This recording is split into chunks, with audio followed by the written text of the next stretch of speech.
So we're going to record on the computer, and then we're going to just kind of hide everybody once we start this. Why is I got you, Rachel, as the as the host. That's Facilitator. hilarious. Let's try. Okay. Well, regardless, we'll see how it comes out when I record this. So the first thing I want to do is really just go over the basic disclosures that we have to send to our borrowers that they're expected to sign. And sometimes they sign that kind of blindly. So let's take a look at the disclosures. Please let me know if you can see the screen that has them all listed. Yes. Okay, perfect. Yes. Okay.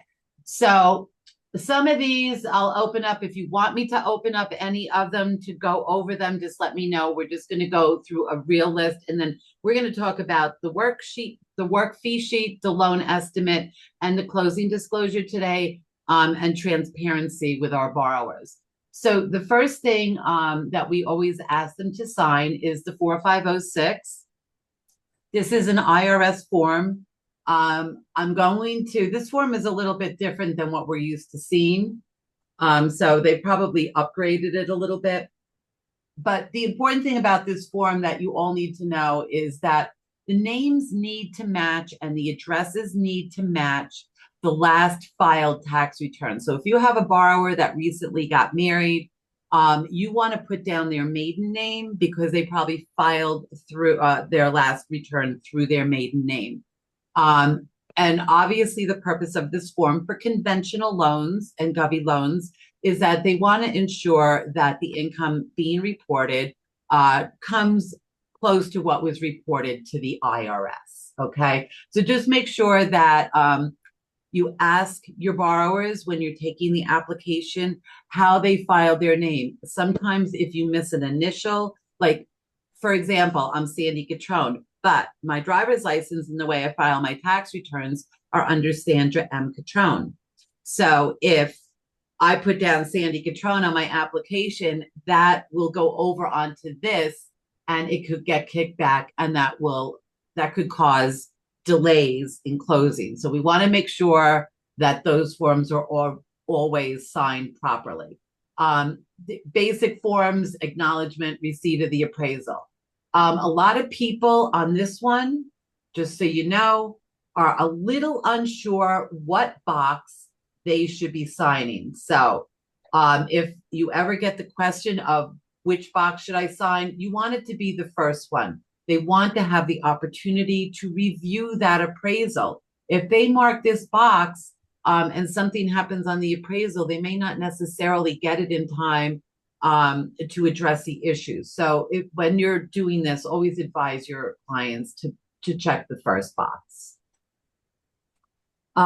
We have the affiliated business arrangement disclosure. So basically, if the lender that you're working with has an affiliation with, let's say, a title company or a realtor or real estate company, that needs to be disclosed. So in case you haven't seen that form, I'll open that up real quick for you. I'm just muting my cell phone so it doesn't annoy me. And it would just list who they have the affiliation with.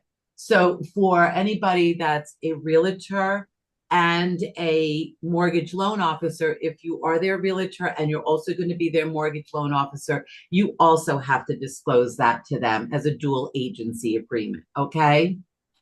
The other form that a lot of people get confused about is the anti-steering form.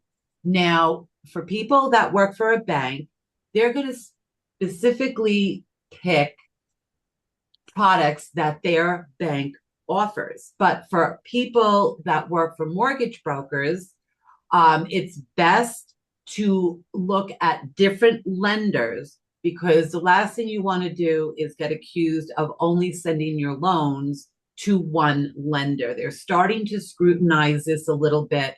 And so when you're doing your anti-steering disclosure, the first thing that they want is to know the loan with the lowest rate. So just for the purposes of this, let's say it's that doesn't look good.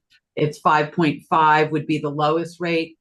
That's going to cost $10,000 or 2 points, let's say, plus their underwriting fee. So let's do that. So that would be the lowest rate. Now, generally, option two is going to be the same. They want to know the loan with the lowest rate without any negative AMs or prepayment penalties, nothing that falls outside of a conventional box, nothing with a balloon payment. So again, here, you're going to put down the same rate, 5.5. All right.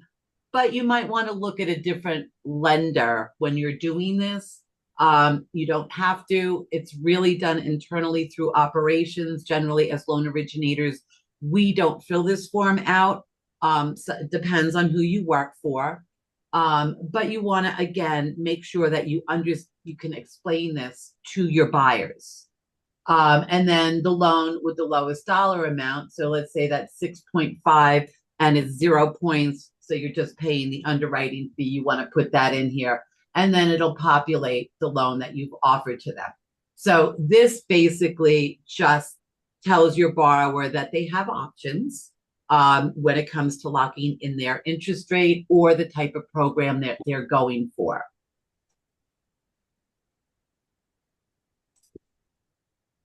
Okay, so we also have the credit score disclosure.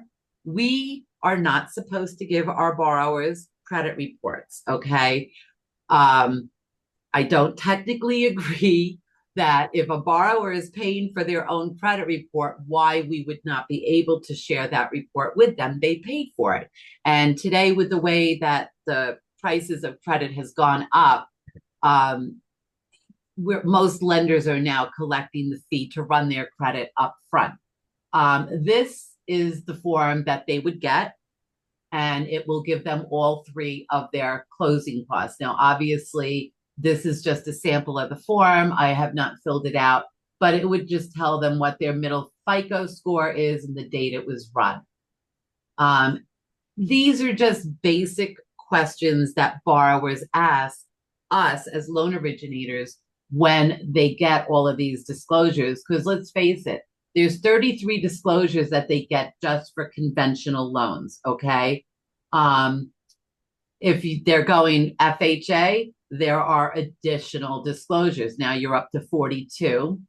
And then we also have additional disclosures if you're doing VA loans. And then we have state-specific disclosures that also have to go out if you're in Texas, Arizona. New York has state-specific disclosures. So for the purposes of whatever state you are operating or licensed in, please make sure that you know if your state has any additional disclosures that you need to supply to your borrowers.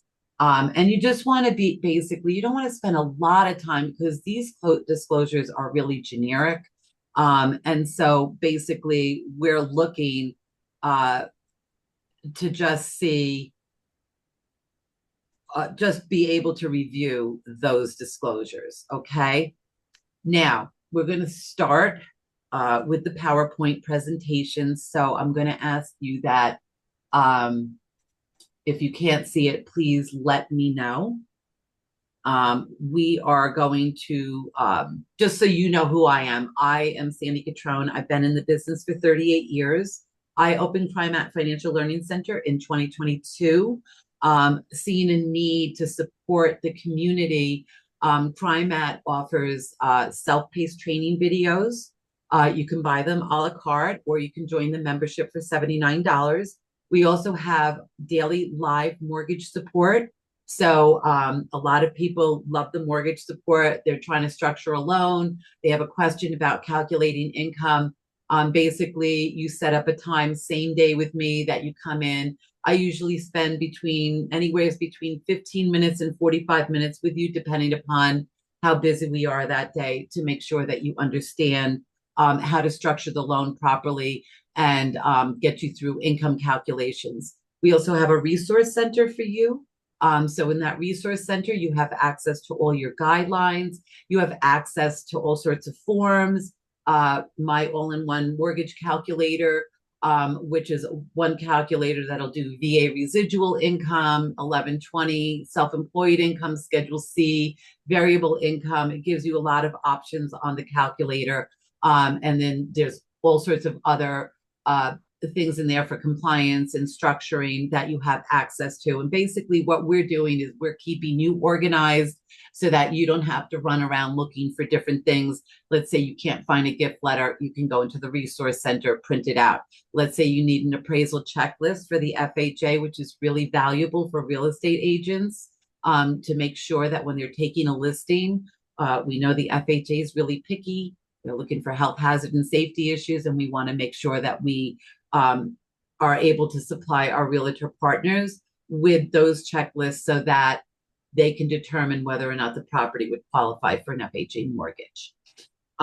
Okay, so getting started, we're going to just go over basically understanding the purpose of the mortgage disclosures, how we're protecting our borrowers through transparency. We're going to go over those key mortgage disclosures, the loan estimate. We're also going to talk about the mortgage fee worksheet.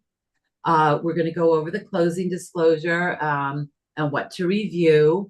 We're going to talk about those timing requirements and compliance deadlines. We're going to talk about miscalculated APRs or things that are missing on the disclosures, consequences for not being compliant. And we're going to just talk through this, the common borrower questions when they do receive these disclosures. So why are all these mortgage disclosures, 33 to 45 disclosures, so important? And it's basically to ensure that we're compliant with federal and state regulations, and we're protecting the borrowers by promoting our transparency and trust. We're going to talk about transparency quite a bit today. So we're going to follow key regulations. We had TRID, and that kind of combined TILA and RESPA together, hopefully to make it more clear and streamlined for that estimate and the closing disclosures for our borrowers to kind of understand it better. RESPA, which we're all familiar with, that absolutely mandates transparency in the mortgage process, and that is particularly in disclosing our settlement costs. We have the Truth in Lending Act, and that's going to ensure that borrowers are informed of the true cost of credit through clear and consistent disclosures. And that's going to include our APR, and we'll talk a little bit about what's included in APR and finance charges. And then again, always depending upon what state you're in, know your state-specific laws because they may impose additional disclosures, especially if you're in Texas, and timing requirements. So let's get started with transparency, okay? First and foremost, this is a common email that mortgage originators can receive from their potential buyers, and it can make you a little nervous because now you know that they're shopping you. So here we have one that says, "Good morning, thank you for the pre-approval letter. We have been shopping around with local lenders and we're hoping you can provide a loan estimate or an estimated fee worksheet based on our pre-approval. Are you able to supply me with a detailed fee sheet or loan estimate?" So we have our mortgage guy, Joe Mortgage, responding to Jane Smith. And he keeps it very simple. He says, "My projection for your interest rate is going to be between 6.5 and 7. Our only lender fee is $850, and please note all other fees are coming from your title company, insurance company, taxes, escrow accounts, etc. I project total closing costs for you to be between $10,000 and $12,000. And if you're looking with other lenders, please send me your locked loan estimate, and I can assure you that I can beat any offer that you provide to me." So let's talk about this for a second. Is this transparent? In your opinion, if your borrower got something like this, would you feel that this loan originator or loan officer is being transparent? And furthermore, is he obligated to supply a loan estimate during a pre-approval process? or that mortgage worksheet. So have you ever been confronted with somebody asking you to itemize closing fees prior to taking a complete mortgage application? And would you find this to be transparent or not transparent? Would either one of you like to answer it, or both of you? Yes. Okay, perfect. So I yeah, agree. it is transparent in a way. A loan estimate is only going to go out when we have a complete loan application. Now, some of us have LOS systems that actually will allow us to supply the borrower with a loan estimate, but it doesn't make sense to send them that loan estimate because it's 4 pages long and they don't have a property. We know these are the 6 items that are going to trigger TRID, so that you would have to send the loan estimate and all the disclosures out. Oops, sorry, let's go back. Oh. So sensitive, this mouse, I apologize.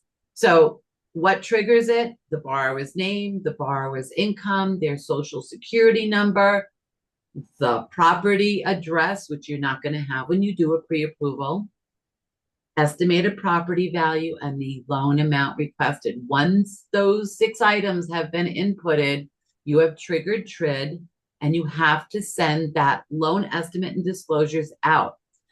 Common questions. Does Saturday count as a business day? Absolutely yes. It's not based on if your company is open or not. All right. Saturday is considered a business day. If you trigger TRID at 9 o'clock on a Friday night, Friday is your day 1. And that means that Saturday is day 2, and you have to send that loan estimate out by Monday. So my advice to you would be, do it on a Sunday, do it on a Saturday, give yourself a little more time to make sure that you have time to send all of these disclosures out. You know your company best. You know if they can get them out right away or if there's a delay because maybe they're really business. But regardless, you have to have it out in 3 days. Now, the mortgage fee worksheet, that's a little bit different. In my opinion, that email, she asked for an itemized breakdown. He did not give her an itemized breakdown. And this is important for 2 reasons, okay? We want the breakdown because let's say the borrower wants to put 10% down, and let's say the purchase price is $500,000. Well, 10% is $50,000. They need to know how much they need for closing costs, and they need to understand what those fees are. So if you want to be truly transparent and gain more trust with your borrower, you absolutely can share with them the mortgage fee worksheet. And this is unofficial. It's non-binding document. Many lenders do use it to outline the estimated closing costs, but you are in no way obligated to send this to your borrower. However, if you don't send it to them, they may feel like you're hiding something. All right. So we want that trust and transparency to stay open with your borrower between you guys so they're not shopping you. Asking them to get a locked loan estimate, that's lovely, but they just asked you for a loan estimate and all you did was respond with an email saying, just send me a locked loan estimate and I'll beat anything. It could go both ways. It all depends. So let's just take a quick look at the fee worksheet. Let's just make this a little bigger so we can see this. All right. Please let me know if you cannot see this mortgage worksheet. So this is a nice way of just itemizing things for your borrower. Obviously, nothing is locked in, but it kind of gives them the idea of where the interest rate is for that day. And always make sure you let them know rates change daily. Just like gas prices on the street can change daily. And as we know, if you've been in the market long enough, interest rates can change in the same day. What you quote in the morning could be higher in the afternoon and vice versa. So you always need to make sure that you disclose that the cost could be higher and that you need to get an official loan estimate once they get the property. Okay. But for the purposes of just trying to figure out how much money they're going to need, this is a nice thing to share with your borrower. You're being completely transparent. We order the appraisal. Now, not too many companies are doing $595 on the appraisal anymore. This is just a sample. We all know that appraisals are a lot more. And if they're buying a multifamily property, it's going to be more for a 2-family and more for a 3 and 4 family. All right. So there is a grid that generally we have as loan originators from our third party appraisers, where we can take and give them a better estimate than this, but it's giving them something. Credit report. Okay. I know credit reports aren't $25 anymore. We have been hit hard in the credit report sector, and I think like $75 for a single person, and for a couple, it's now around 100 to 125. Just remember, if you have multiple borrowers and they're not married, that you have to quote a credit report for each individual borrower. This is not something that you want to underquote when you do your loan estimate, because there's a tolerance, okay? It's telling them you're going to need all of these fees. They're all statutory, nothing to be frightened of. Everybody charges these fees. Title fees. In the state of Colorado, the realtor orders the title, and the seller generally will pay the owner's policy. But in other states, such as New York, that's an attorney state, the attorneys order the title. And I can assure you the title fees in New York are triple what they are in Colorado. All right. But this is not binding. So if a mistake is made on here, you're just giving them an itemization so that they can see what it potentially could cost them. You know the properties that they're looking at, and you're going to have an idea of what the property taxes are in their area. I would encourage you to tell them you shop for your mortgage. You should shop for your homeowner's insurance. We know that we've been hit hard with much higher premiums. And so that is also something that's really important for your borrowers to shop as soon as they have made that application. But if you have a property that's in a flood zone or a fire zone, if it's been hit like in Florida with multiple hurricanes, you know the premiums are going to be so much higher. My cousin lives in Florida. She lives on the Intercoastal.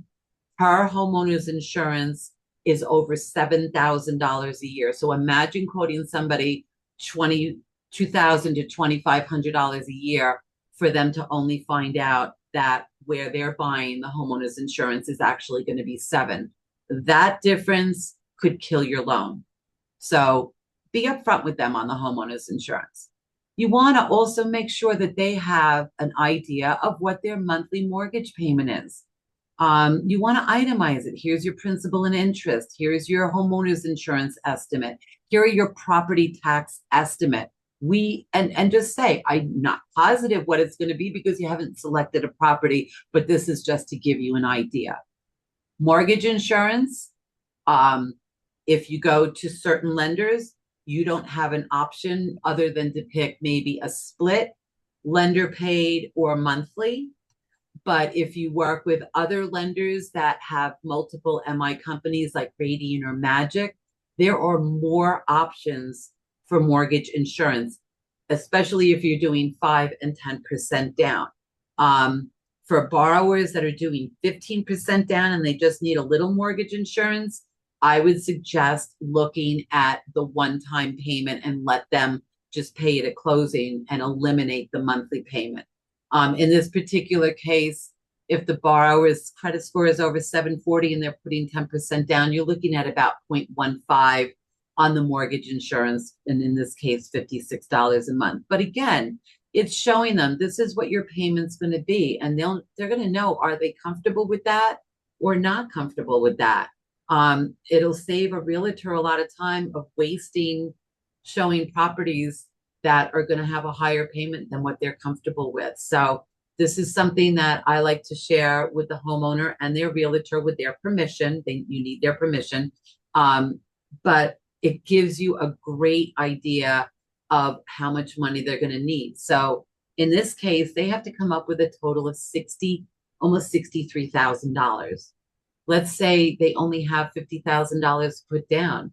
This tells your realtor that they may need to negotiate a seller credit, or this tells your homeowner that they may need to call mom and dad up or a brother or sister and get a gift for the difference. Or in many cases, they can borrow against their 401k or their retirement if they're vested, generally up to 60%. You do not have to hit them with the monthly payment on a conventional or govy loan. Non-QM is a little bit different. Okay. We're talking, basically conventional loans, but this gives you upfront information that is very valuable for the realtor to know if they have to negotiate seller credits, or for the home buyer to know if they need to call mom and dad and get a gift. Now, fees that are included in the APR, I'm going to stop right here. And what I want to do is pull up a loan estimate. Okay, so let's just go to my loan estimate. And let's see. Let's see here. That's a worksheet. So let me just escape here. And here we go. So just let me know that you can see the loan estimate, ladies. Yes. Yes. Yeah, I can see it. Awesome. Awesome. Thank you. Okay. So this is a sample loan estimate, all right, for Jane. Jane was quoted 6.5. Up here, it specifically says your rate is not locked in, but it does let her know that it's a conventional rate. Okay. It's the first page. This is why you don't really want to confuse your borrowers by giving them a loan estimate when they're doing the pre-approval. It could scare them away, and we don't want to do that. But it basically just cuts down different things, okay? And it gives you the same thing that the worksheet gave you right here. Closing costs, it's going to itemize each box. In box A, in case you are unsure, this is a zero tolerance box once the loan has been locked in. If you quote an underwriting fee of $995 and it ends up being $1,100, you cannot go in. It is not a valid change of circumstance. You cannot change it. You will be hit with a cost to cure at the end when you get your commission check, and they will take that from you. So make sure you know what your underwriting fees are if you're not going to include it in the interest rate. This is also the box where you would see broker fees, loan origination fees, and you would also see administrative fees, okay? These fees cannot change, especially once it's locked in. Origination fee and discount fees can change when it's locked in. And let's say you have a borrower locked in at 6.5, and they decide that they want to pay for the lower rate. That is a valid change of circumstance. You can go back to the date that you locked the loan in, and you can redisclose the LE with the lower rate and the discount charge for it, okay, to buy it down. But you can't go up on the rate, okay? Going down, you can. Going up, doesn't make sense to do it. So just keep that in mind, that box A is going to be your zero tolerance fees. Box B, these fees have a 10% tolerance, okay? As does box C with your title fees. So if you're using smart fees for title, perfect, you're covered, okay? They will not hit you with anything over a 10% if you use your smart fees. If you input them without verifying the fees with a title company, and you are off, and you're off by more than 10%, again, they're going to hit you with that cost to cure. So be very careful about quoting title fees. I generally like to use smart fees because if they're wrong, it's on the lender. Those are their smart fees. I didn't, I'm relying on them. So use your smart fees if you have them available to you. Recording fees, statutory. Prepaid, statutory. They are what they are. It's your borrower's responsibility to shop their homeowner's insurance. We don't know exactly what the prepaid interest is going to be, and we don't know exactly what the property taxes are going to be. And these fees most likely are going to change when you get to your closing disclosure. But again, it does itemize everything here for your borrower to see what they need to come to closing with. There's additional information on here. Here is your APR. Here's a helpful hint. If your borrower is shopping you and they get quoted 6.5 with one lender and you quote them 6.5 with one lender, look at the APR. All right. If you get that loan estimate, look at the APR. If your APR is lower than the other lender's APR, go back and look at the closing fees. Chances are in box A, they're charging a discount fee or an origination fee. They might be charging a higher fee for the appraisal. The fees that are included in your APR vary based on, the APR is going to vary based on those fees, and we'll go over the APR fees in just a minute. But I just wanted to make sure that you understood different things. If the loan is assumable, okay, FHA and VA loans are assumable. Conventional loans, generally speaking, are not going to be assumable. Perhaps if they are adjustable rate mortgages, they might have an assumable factor, but generally speaking today, conventional loans are not assumable. Right here, again, telling your borrower, loan's going to require homeowner's insurance, and it's telling your borrower if you are late after 15 days, you're going to be charged a 5% late fee penalty. So these are the things that sometimes borrowers do sign blindly. I always think it's best practice when you send out the loan estimate to just say, listen, if you have any questions, please call me. I'm happy to go over the loan estimate and just give them that comfort zone. 90% of the time they get it, they're looking at it, they're fine. But it is when they start shopping you that you really want to pay attention to the loan estimates. So let's go back to our PowerPoint. Where is my PowerPoint? And we're going to start from current slide. Okay. So fees that are included in our APR. Loan origination fee, underwriting fee, application fee, discount points, any upfront fees paid by the borrower to reduce the interest rate, buying down points. Again, look at your box A, mortgage broker fees. These are all included in the APR. And so one rate at one lender may have a higher APR than another lender, and that's where you want to focus. Processing fees.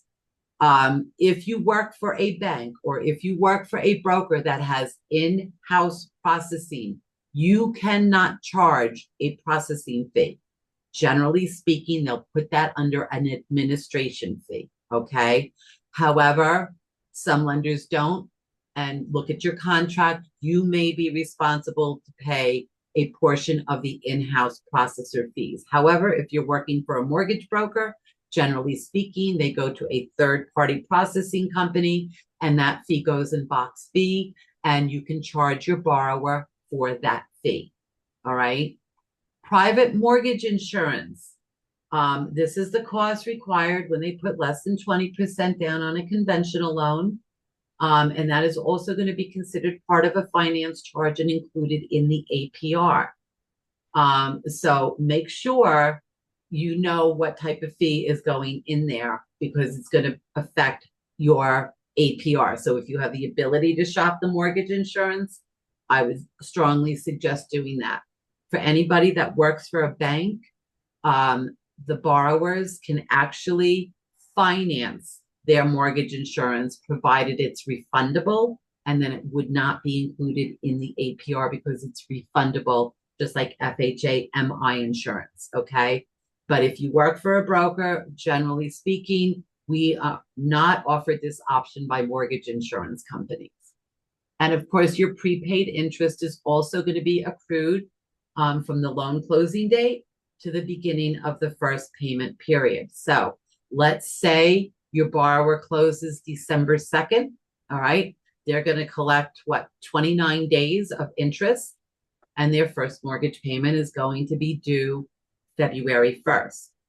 If your borrower closes at the end of December, let's say December 30th, they're only going to pay one day of interest. So obviously their APR is going to be less, but their mortgage payment is still going to be due February 15th or February 1st. So keep that in mind. Now, some lenders, if you close, let's say on the 30th or the last day of the month, they will give you an option to close on March 1st instead of February 1st, and then they back it in. So if you have somebody that's right there on the cusp and they want to close on December 30th and have their mortgage payment not start until March 1st, they're going to pay 32 days of interest to hold off on making that mortgage payment until March 1st. All right, so you can always check with your underwriter, with the lender, to see if they offer that option. So prepaid interest is definitely going to affect the APR depending upon where they close in the month. Fees not included in the APR, all right? Title insurance, escrow deposits. Title insurance is needed. You have to have it. Escrow deposits, you got to pay taxes and property insurance, whether you like it or not, whether you have an escrow account or not. So they're not going to be included in the APR. Appraisal fees are not included in the APR. Why? Because appraisals are required, as are credit reports. Can't go to any lender and not have a credit report run on you. Can't go to any lender and not have an appraisal fee quoted. Now, sometimes we get a PIW, a property inspection waiver, but we're always going to disclose an appraisal fee, because sometimes those PIWs that you get when you run it through your AUS can drop out when you submit it to the lender. So please, even if your AUS says they are eligible for a PIW, please disclose it anyways on your LE, because if you don't disclose it and it turns out that they have to have an appraisal, you're going to get hit with the cost of that appraisal, and we don't want that to happen. Attorney fees are not included in the APR unless it is required by the lender. Texas requires a review of closing packages before you can close. Generally, it's a small attorney fee of maybe $200. But if you do mortgages in New York, that is a true attorney state. Connecticut, New Jersey, your borrower is hiring their attorney, generally $2,000. There's a bank attorney involved, generally $1,500. The seller has an attorney.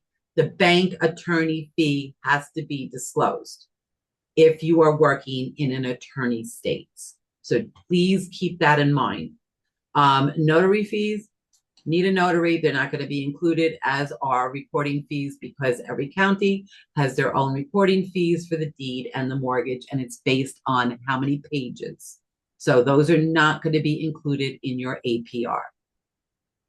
So I want to talk about the closing disclosure, and we're going to bring that up in just a second, just to go over that really quickly.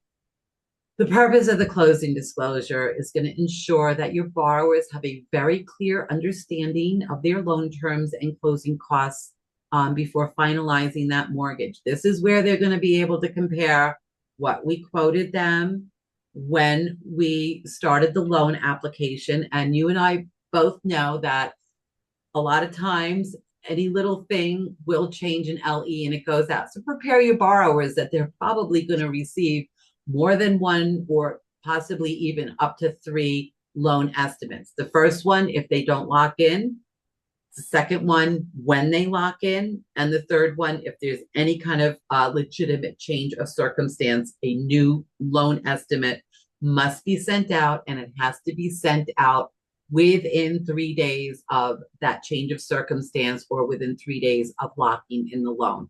So again, be very aware of these things and make sure those estimates are going out in a timely fashion so that you are not held responsible for being non-compliant. Kind of stinks sometimes loan originators sort of take on the role of responsibility for missed title fees or missed state mortgage tax or transfer fees. And a lot of times we're not really the ones that are inputting those fees, but it is our responsibility to make sure that we review the loan estimate for any errors or mistakes before it goes out, because ultimately we're held accountable for any kind of cost to cures on fees that were not disclosed. Okay, so just look at your loan estimate. Same thing with the closing disclosure. Please look at the closing disclosure and approve it before it goes out, because you don't want to be responsible for somebody else's errors. And this closing disclosure, and we know that, and again, prepare your borrower. The first closing disclosure that goes out is for the borrower to sign to give permission to the title company and the lender and or bank attorney to collaborate and come up with the final numbers. And so a lot of times the closing disclosure that our borrower initially signs is not the final one. It's the one to get that 3-day clock ticking so we can get all the fees done. And then generally speaking, you will get that final closing disclosure. And then you can call up your borrower and go over the final closing disclosure. Generally, we get it the day before closing, just to let them know where we're at with those fees. And we're going to look at a closing disclosure because 90% of the time the fees are going to be lower because we kind of overestimate a little bit on the loan estimate because we don't want to be responsible for those tolerances, okay? So let's just talk again about the delivery and then we'll take a look at a closing disclosure. Borrowers need to receive that CD at least 3 business days before closing, okay? If there are any material changes and you have to do a new CD, that 3 business day clock starts all over again, okay? So let's make sure the first CD that goes out is not going to have any changes where you're going to have a delay having to redisclose it. In addition, you would have to send out your loan estimate 24 hours before with any changes before you can send out that CD. So the loan estimate, if there's any changes, has to be resent. You cannot send the LE and the CD out on the same day. I didn't make up these rules. Sorry, that's just the way it is. Now, we don't get this a lot, but in case you ever personally hand deliver an LE, the second you hand that LE over to your borrower, the clock ticks, okay? That's day 1 of the review. So if you need to rush things around and get rid of some of the timing, in-person delivery is a nice thing to do, but a lot of us deal with clients, like I work in Texas, I work in New Mexico. I mean, as much as I would love to fly to California or Florida and enjoy some warm weather, I am relying on electronic disclosures, okay? Now, in the very, very, very rare instance that you have a borrower that doesn't believe in emails or electronics, we are stuck with the Postal Service. And this is a delay. We have to allow 3 days for them to get the CD. And then we have to allow them 3 days to review the CD. And then you can't close until the 7th day. Here is a problem. I don't know where you ladies are from. I am here in Colorado. My son lives in Steamboat Springs. I sent him a birthday card from Colorado Springs where I live. It took 12 days for that birthday card to make it to Steamboat Springs, which is a 4-hour drive from here. There is mail delays. Mail gets lost. Mail gets sent to the wrong address, not because we put the wrong address in, but because the mail carrier may have sent it to them. If your borrower did not receive that LE in the mail on day 3 or day 4 or day 5 or day 6, you need to come up with another way to get them to review that CD, because you can't close until they've reviewed it for 3 days. And a lot of people are like, well, why? I've mailed it out. I have proof that I mailed it out. Why do we have to delay the closing? Because the borrower never received it. This happens so rarely. I've been doing this for 38 years. So when I got into this industry, I literally did not have anything but a handwritten pen 03 with a number 2 pencil. Whiteout was my best friend. I had a typewriter. Nothing was electronic. There was no credit scores. There was no LOS system. Everything was basically done at the kitchen table with a cup of coffee. It was the wild, wild west back then. I could get paid on the front. I could get paid on the back end. All of that changed pretty much with our mortgage meltdown in 2007, 2008. So just, just be aware. These timelines are very important to us. Okay, so let's talk about the consequences. The very unfair consequences. Okay, so what happens if we are not compliant? Well, there are regulatory penalties, and some of them can be significant, and they can be hit to your lender as well as you as a loan originator. We are not in the business to pay penalties. So that is why it's so important that we pay attention to these dates and make sure that everything is sent out correctly. Civil liability. A borrower can file a lawsuit against us. Absolutely. They can file a complaint with the NMLS system. They have all sorts of options. So we really don't want that. Injunctions. So if they report it to NMLS, we have to answer to NMLS, and regulatory bodies can absolutely issue orders to cease certain or all practices until they're satisfied that the compliance has been achieved. And that could also include fines. Financial consequences. If you get it wrong and they rescind the loan, we got to refund everything. Restitutions, if they close and it's found that, and it doesn't happen often, but there have been cases where people have actually closed on a purchase. It was found that the lender was completely at fault and not in compliance, where they actually had to make restitutions to the borrower and refund a lot of money to them. So we certainly do not want to put our lenders or ourselves in that situation. There's always going to be an operational cost. Let's say something did go out non-compliant, and you ended up having to cancel the loan with one lender and send it to another lender. Well, that's an operational cost. All right. Now your processor and your underwriter and everybody are doing extra work, or worse, that person gets upset, pulls the loan completely, and now we've lost a stream of revenue. So, and nothing spreads worse than bad news. So that person that we upset, that borrower, can do some severe reputational damage to us. We can lose trust. We're going to get negative publicity. And trust me, social media is the platform where people just love to trash. Google reviews. You're going to see bad Google reviews because people don't generally give good Google reviews.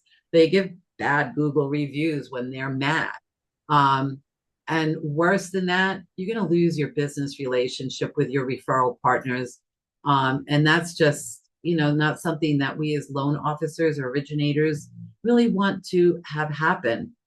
So again, it's all about trust and transparency, and the fact that we do have the ability to have due diligence with regards to these disclosures that are going out.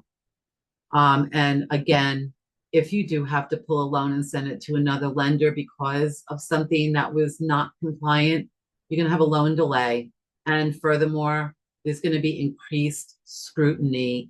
And in some cases, they could rescind the loan. All right. Or we could be forced to buy that loan back. So we do really want to be careful with all of those items. Now, I want to take the time, I'm going to just stop the share again. And I want to pull up a closing disclosure so that we can just go over that real quick. Let me just, there we go. Okay. And we're going to share the closing disclosure so that you have a understanding of what your borrower is looking at. First and foremost, the closing disclosure, as you can see on the first page, looks very similar to the loan estimate. And this is going to be a locked-in loan, so this could be different, hopefully lower than what the loan estimate was for. And it's going to lump everything in. So the first page of the closing disclosure looks very similar to the first page of the loan estimate. It's when we get here that things change, okay? So here, if they pay certain fees, it's going to be done at closing. Appraisal fee, if they paid for the appraisal, it's going to go here where it was paid for before closing. Same thing with the credit report. So any credits are going to go here that it was paid before closing, okay? It's going to give us the final numbers because every county is a little bit different with their recording fees. So it's going to itemize all of that properly. Now we have the final homeowners insurance policy. So we're going to disclose this. If they paid it up front already, then the homeowners insurance would be here. Some homeowners insurance companies want the policy paid by the borrower before the loan closes. And so if that's the case, you're going to see the 1209.96 over here because they paid it before closing. Generally, you submit a bill to the closing title company and they will collect this and have it paid at closing. Prepaid interest, we now know what it's going to be because we know when they're closing. And there you go. It's right there. And again, that's supposed to change. Property taxes are now going to be confirmed. How many times has a borrower, looked at a property, and especially this time of year, and the property taxes, as we all know, we're a year behind in Colorado, as are most states, change. The title's going to have the final bill, and that's where it's going to be reflected. Again, no tolerance on that because we have no control over what the fees are whatsoever.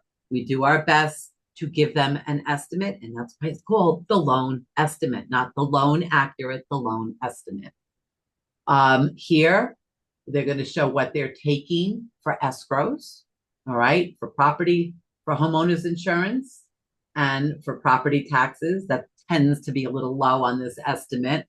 Could be as much as 6 months on the property taxes, depending upon whether your property taxes are paid twice a year or 4 times a year. Yes, there are states that collect property taxes 4 times a year. And then if certain states, where I come from on Long Island, New York, we had incorporated townships. So we had a village tax, which was always paid 4 times a year. And then we had the county tax, which was always paid 2 times a year. So again, it's going to all be disclosed here. So I don't really see that here. There's not too many of those kind of incorporated villages here where they have separate taxes. But if the village has like their own police force, just double check that, okay? Because that would be an indication that they're an incorporated village. And all of these other things are going to be here. So where do we compare? Right here. We're looking at what we originally disclosed to our borrowers. This is the loan estimate that we started with, okay? We quoted them 8,000, it was 9,000, okay? But it shows the seller credits and all of that. It's within I like 10% the tolerance, thoughts. you'll be fine. I like to see this number lower, but again, if they didn't lock in, and then they locked in after and the rates went up, that would be one reason why that number would have been higher. Or, if their appraisal fee wasn't quoted accurately in the beginning, again, we just need to make sure that we're within that 10% tolerance. All right. And so cash to close when you did the loan estimate was 16,000, but because there was adjustments and credits, and a small seller credit, it actually was less. And you can disclose the seller credit on a loan estimate. You'll have the contracts and you should be putting that on your loan estimate if there is a seller credit. Same thing with down payment assistance programs and things like that. Make sure that the loan estimate is reflecting your down payment assistance programs. Otherwise, it didn't go out correctly and you have to do a change of circumstance and do another one. So we'd like to actually see a loan estimate be limited to 2 to our borrower. There are some lenders that are out there that I swear if you sneeze, they're sending out a new loan estimate and it can overwhelm the borrower. So if you're working with a lender that kind of does that, just prepare your borrower that every time any kind of little change happens, you'll get a loan estimate. Just accept it, call me up. I can go over it with you. No worries. Okay. And so here it's just the summary of everything. And it's just verifying everything and accuracy. And it's right here going to show you the cash to close for the borrower, and over here, what the seller is going to walk away with. All right. And that will also include realtor commissions will come out of that. All of that's put on the CD as well. So I don't know what happened here. Are you girls still with me? Did we lose each other?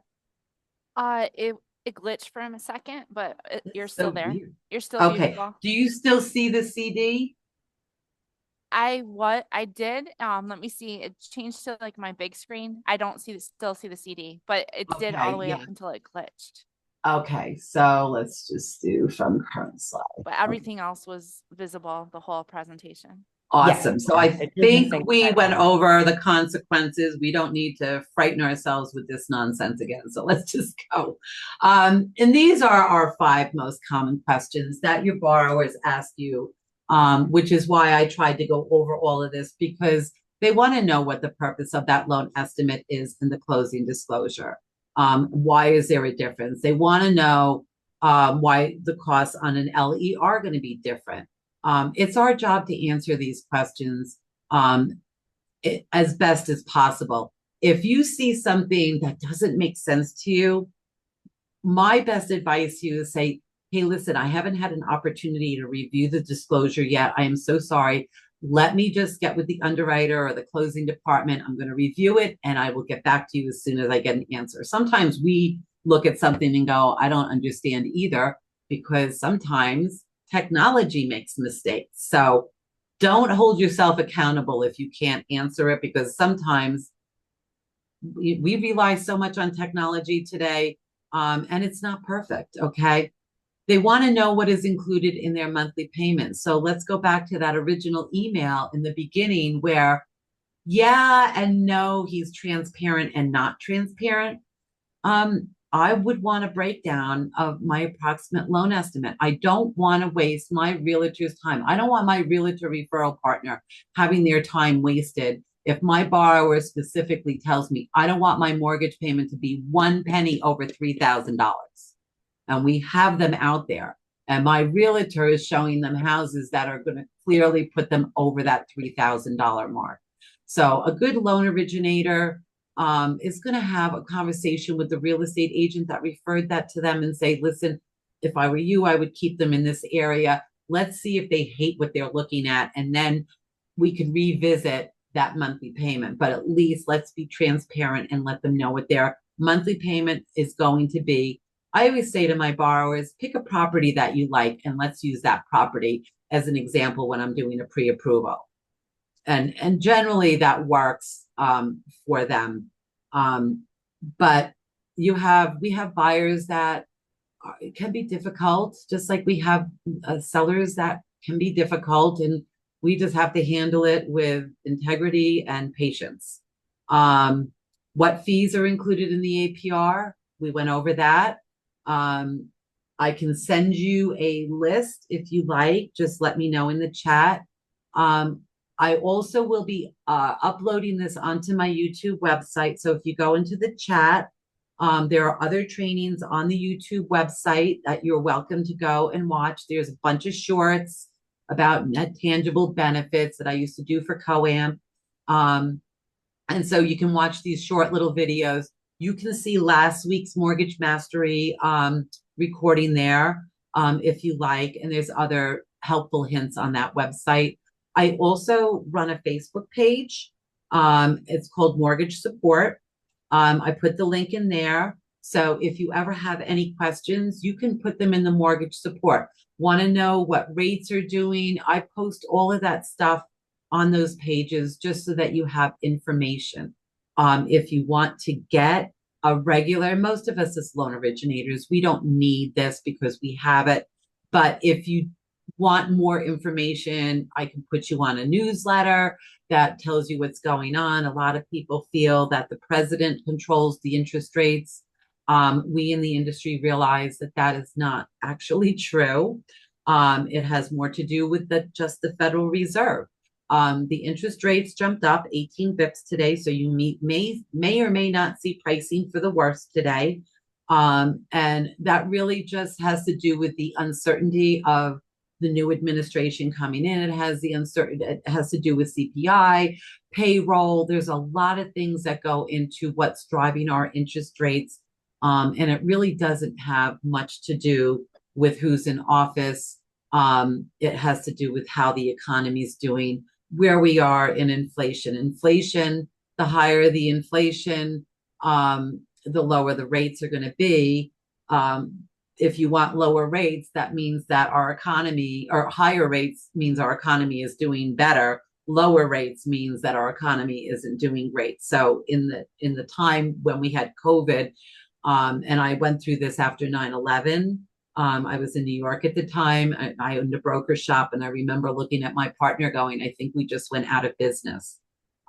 We were trapped on Long Island for 2 weeks. We were not allowed to leave. We were not allowed to go on the ocean. We were not allowed to take a ferry service over to Connecticut. We were literally trapped on the island.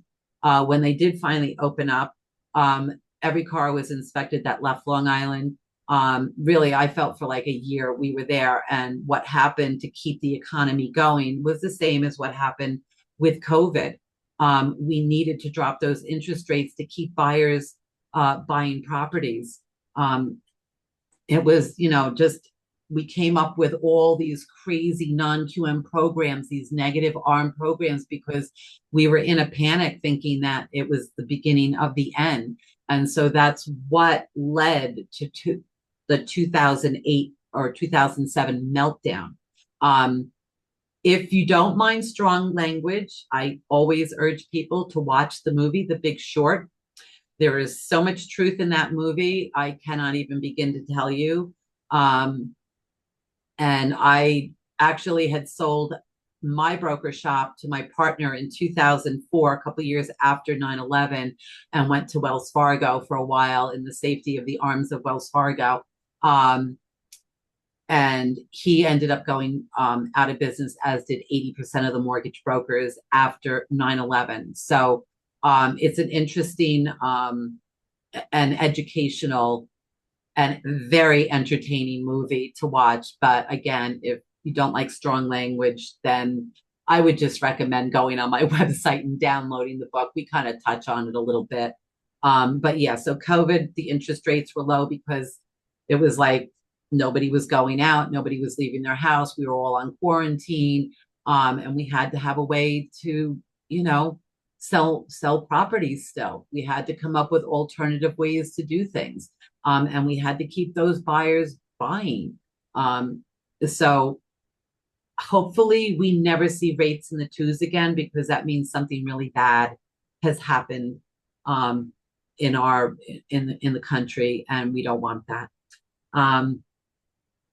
Next week, I am going to do a mortgage mastery series on our government loans. We're going to talk about FHA, VA, USDA. We're going to touch base on appraisals, qualification purposes for different loans, and just kind of squash any rumor or any kind of misinformation that's out there on these government loans and how they're based.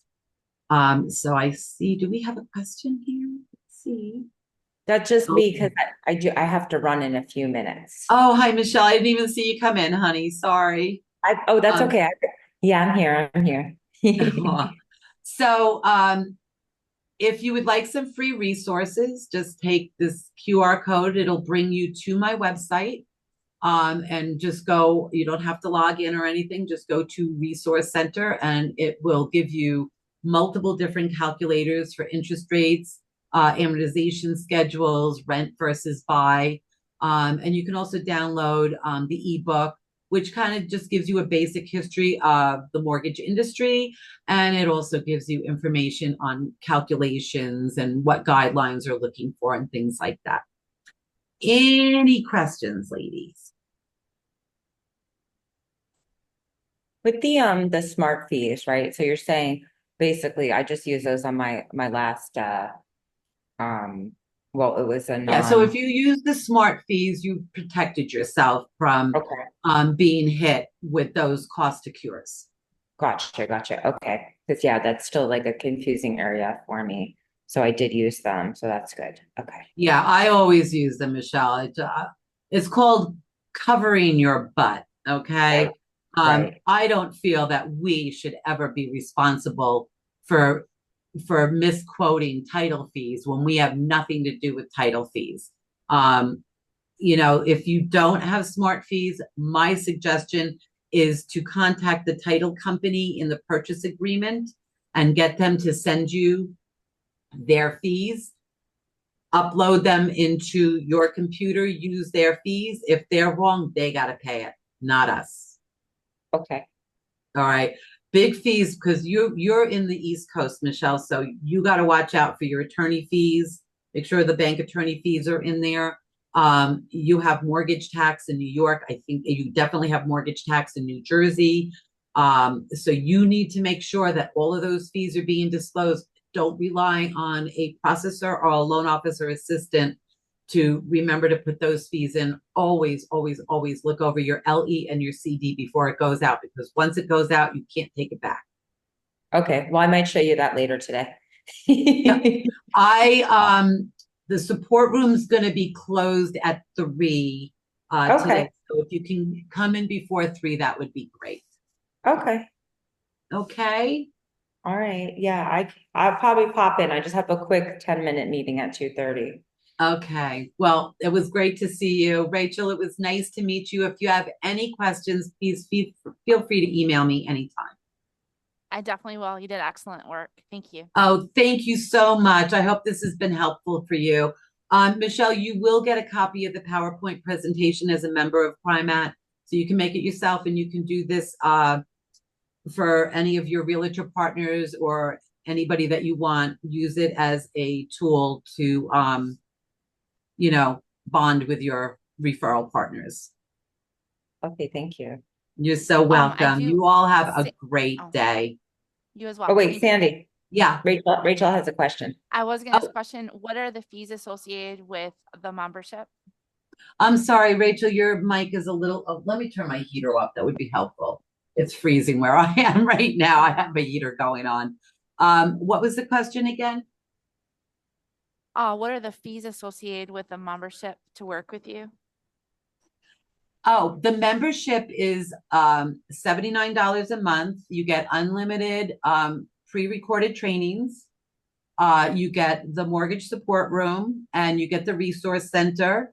If you are, strapped for money, but you need to take a course, I do also sell the courses individually. They're $49 a piece. And you get them for 30 days. And again, you get the resource center and mortgage support for 30 days for the $49. So I designed my learning center to not take money out of your pocket. It's to complement your business and be there to assist. Michelle's been a member. Michelle, you've been a member for over a year now, right?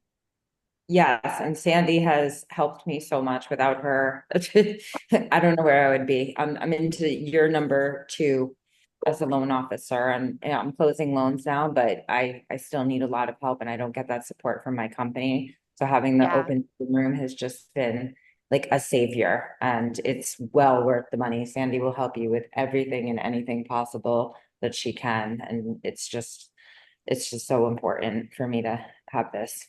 Yeah, it's a valuable resource. I can see that. Thank you. Yeah. Oh, you're so welcome. And you can just go onto my website. You can kind of like look around on the website. And then I always say, if you want, I'm a divorce specialist. So I work with divorce attorneys. I do modifications and loan assumptions for my divorce attorneys. Um, so I have a calendar on that site. You are more welcome to book a 1 hour appointment with me on that site, or you can just email me and I'll send you a link to come into the mortgage support room and I can take you on a tour of anything that you want to see in the Learning Center. But there's about 55 to 60 training videos. I do these live free trainings just to kind of, help the community.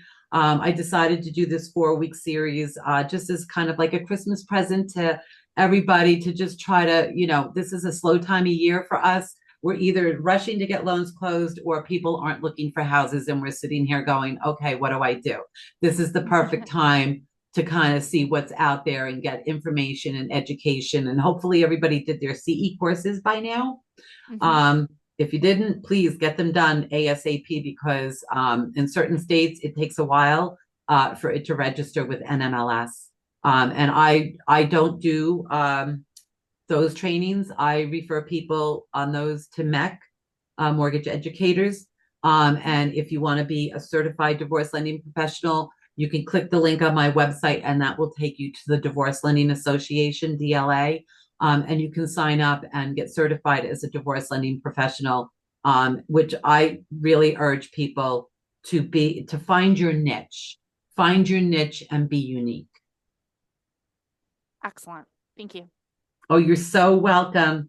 All right, everybody, have a wonderful weekend and Thank you. just let me know if you need anything, okay? Okay, Yes, thank you. bye. Bye. Bye.